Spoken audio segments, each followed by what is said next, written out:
accent do you find easiest / hardest to do? Easiest is my own, obviously, and then the next easiest would probably be a Yoruba accent because I'm of Yoruba origin, that's from Nigeria. So yes, I remember very clearly my grandmother speaking to me and giving me all these instructions, and so I can bring back the Yoruba accent very easily. Hardest is probably Geordie because I'll probably never need to do it, and it is just bloody difficult, so that's that one. What draws you to an actor?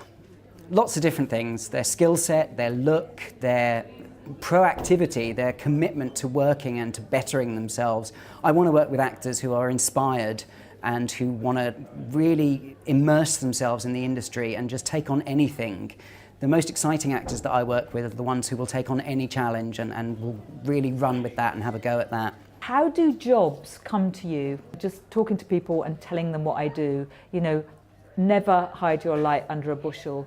Tell people what you do and also be good at it. That helps.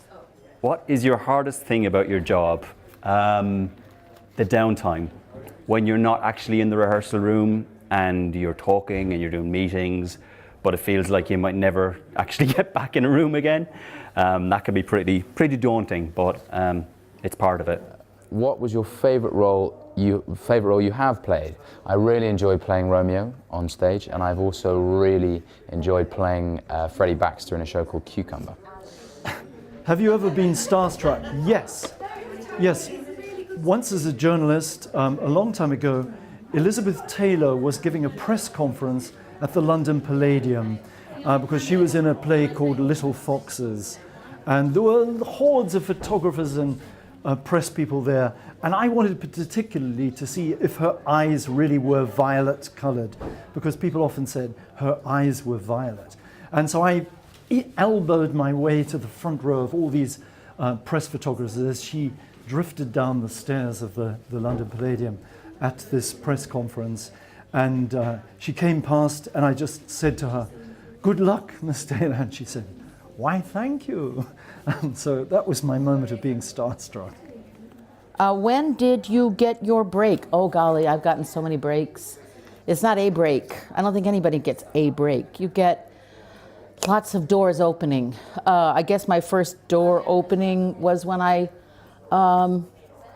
saw Hamlet when I was a little girl and thought, well, I want to be in the theater now, because I couldn't take how magical that was. And then I met a series of teachers, all of whom were my breaks. And somebody told me that you could make money if you did commercials. That was a break. So the idea of break is oversold, I think. I think it's a series of doors that open. You either walk through them or you don't. What character do you wish you had a chance to play?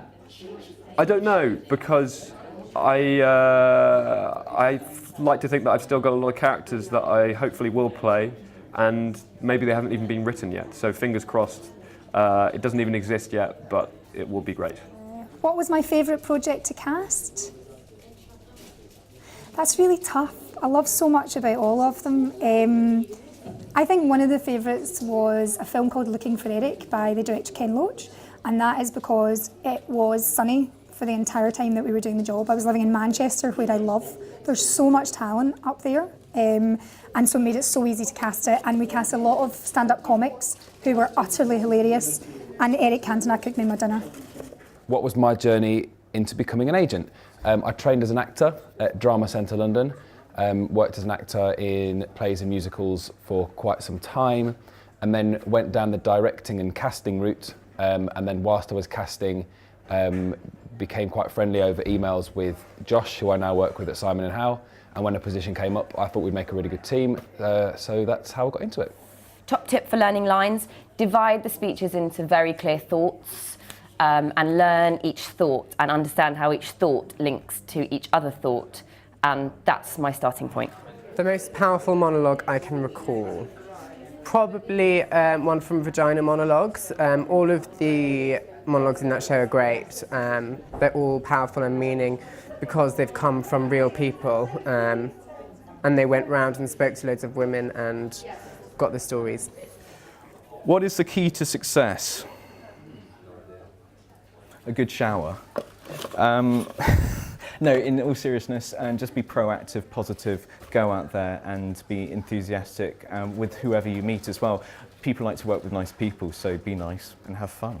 What's been the proudest moment in my job? I've got a lot of proud moments. I go and see ex-students in the plays that they've done, and it's just amazing. Recently, one of my ex-students, Julia Hesmondhalgh, has been doing amazingly well up in Manchester, and she's just one of a whole set of people that do good work. So that's what, lots of proud moments in my job. That's the best thing about being a teacher. You live your life through your students, which some people would say is bad, but I really rather enjoy it. What piece of advice would you give to your 16-year-old self? Interesting. I would say not to know everything, because at 16 I thought I knew everything. I thought I was ready to conquer the world. I wasn't. Get as much training, get as much experience as you can, but also be 16. Don't grow up too fast. So many people do these days. What character do you wish you had the chance to play?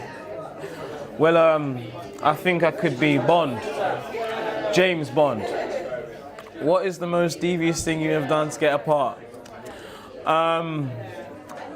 I once told the agency that I was sent by another agency who seemed very reputable, and then they let me come in.